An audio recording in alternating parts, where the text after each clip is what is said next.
Tout d'abord, on va parler du piège des expériences spirituelles temporaires. Et donc, vous pouvez nous dire dans le chat qui a déjà vécu des expériences spirituelles temporaires. Dites-nous oui ou non. Est-ce que vous avez déjà vécu des expériences spirituelles temporaires? Et je vois que tout de suite, on a beaucoup de oui qui sont postés dans le chat.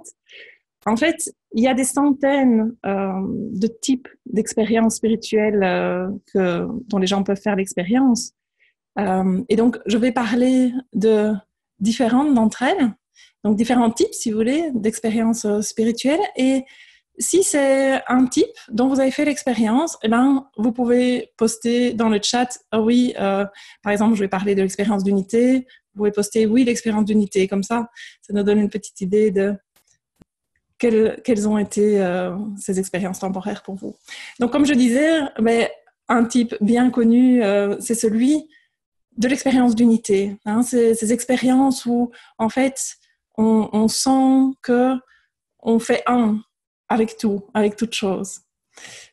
On peut aussi avoir des expériences qui sont intenses au niveau du ressenti. Des expériences intenses, par exemple, d'extase. Ou ça peut être des expériences où on ressent que tout est interconnecté. Donc, c'est pas vraiment la même chose que des expériences d'unité, c'est plutôt un ressenti qu'il n'y a rien qui a une existence séparée, il n'y a rien qui existe séparément, mais tout est interconnecté. Pour d'autres expériences, ça va être le fait d'être submergé par la joie ou par l'émerveillement. Et ce ressenti d'émerveillement, parfois, il est lié à quelque chose qui est dans son essence divin, si vous voulez. Alors, ces expériences, ça peut aussi être des expériences où on se sent comme un avec une autre personne. C'est comme si notre conscience est une avec la conscience de cette autre personne. Et bien sûr, on peut aussi avoir des expériences d'unité qui sont des expériences d'unité avec la nature, où on se sent un avec la nature, ou ça peut être avec un arbre ou une fleur, et des expériences que certainement certains d'entre vous dont ils ont déjà entendu parler, ou peut-être vous en avez fait l'expérience, sont des expériences où c'est l'amour inconditionnel qui nous submerge, où on réalise en fait que notre vraie nature, c'est l'amour. On peut aussi avoir des expériences intenses, des expériences spirituelles où il y a comme une clarté qui est là. En fait, c'est la clarté qui est c'est la clarté de la conscience éveillée, en fait.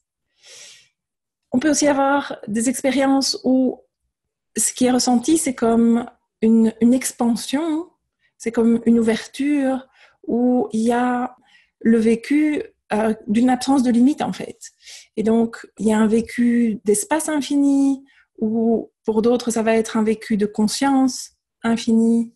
Donc, est-ce que vous avez eu ce type d'expérience? Voilà, je vois que plusieurs d'entre vous nous disent que vous reconnaissez certaines de ces expériences. Et voilà, c'est parce que ces expériences spirituelles peuvent prendre vraiment tous ces aspects différents. Et ça dépend de l'un et de l'autre. Alors, ce qu'il y a à propos des expériences temporaires, c'est que quelle que soit leur fréquence, quelle que soit leur durée, parce que parfois elles peuvent durer un certain temps, voire même des mois, rarement des années, mais enfin ça se passe, mais ce sont des expériences temporaires. Donc, ce sont des expériences qui, quelque part, sont des états modifiés de conscience, on pourrait dire, qui viennent et puis qui, à un moment, s'en vont. Et ce sont des expériences qui ont, sur le chemin d'éveil, qui peuvent être déclenchées en fait par une expérience d'éveil, qui va déclencher l'apparition de ces phénomènes, ou à l'inverse, ça peut être ces expériences spirituelles temporaires qui vont nous lancer, si vous voulez, sur le chemin de l'éveil, à condition que ce ne soit pas juste une expérience temporaire qui ne laisse, on pourrait dire, pas de traces et après laquelle tout se referme. Entrer dans le processus d'éveil, c'est quand il y a une expérience qui au départ est temporaire, mais qui, quelque part, ouvre une porte qui peut rester après entrouverte et petit à petit être plus largement ouverte.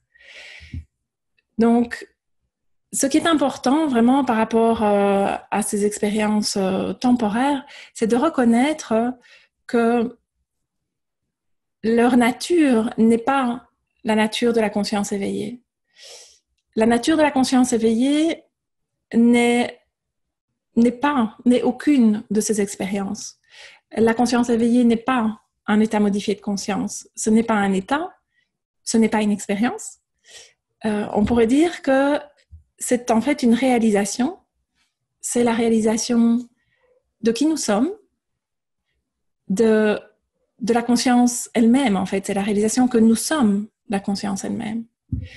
Et donc, ce n'est pas juste la réalisation que la conscience éveillée existe, que Dieu existe ou que la source existe, hein, dépendant des mots qu'on utilise pour ça. C'est vraiment la réalisation que c'est ce que nous sommes, que c'est notre véritable nature. Donc, que ce n'est pas juste un état ou quelque chose à quoi on se connecte temporairement qui est là et puis qui n'est plus là l'instant d'après.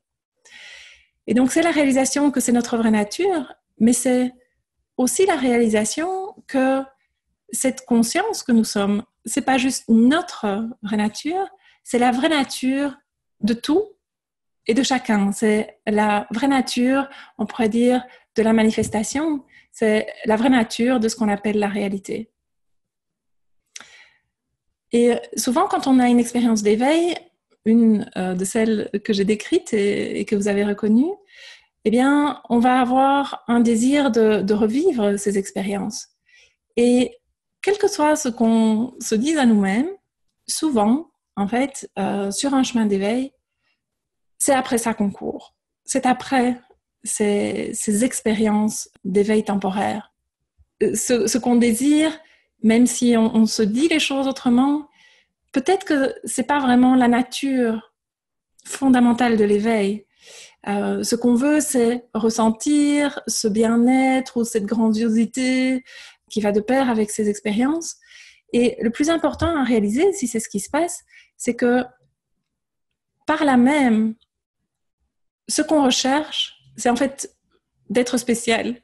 Le moi, l'ego, il cherche à retrouver des expériences spéciales et c'est en fait pour se sentir spécial. Et donc, à nouveau, l'éveil, ça n'est pas une expérience, ça n'est pas un certain état, ça n'est pas un ressenti spécifique, ça n'est pas lié à un ressenti spécifique. L'éveil n'est pas quelque chose de plus spécial que d'autres états ou que d'autres ressentis. Quand on cherche en fait à retrouver ou quand on cherche à éprouver un certain aspect de l'éveil, on passe tout à fait à côté de ce qu'est l'éveil. Parce que si tu essayes de vivre, de faire l'expérience de plus de conscience éveillée ou de moins d'identification à l'ego sans réaliser qu'en fait, tout est conscience, que notre vraie nature est en fait en tout et qu'elle est là à chaque instant, alors ce que tu penses qu'est l'éveil, c'est juste une idée, c'est juste un concept en fait dans le mental.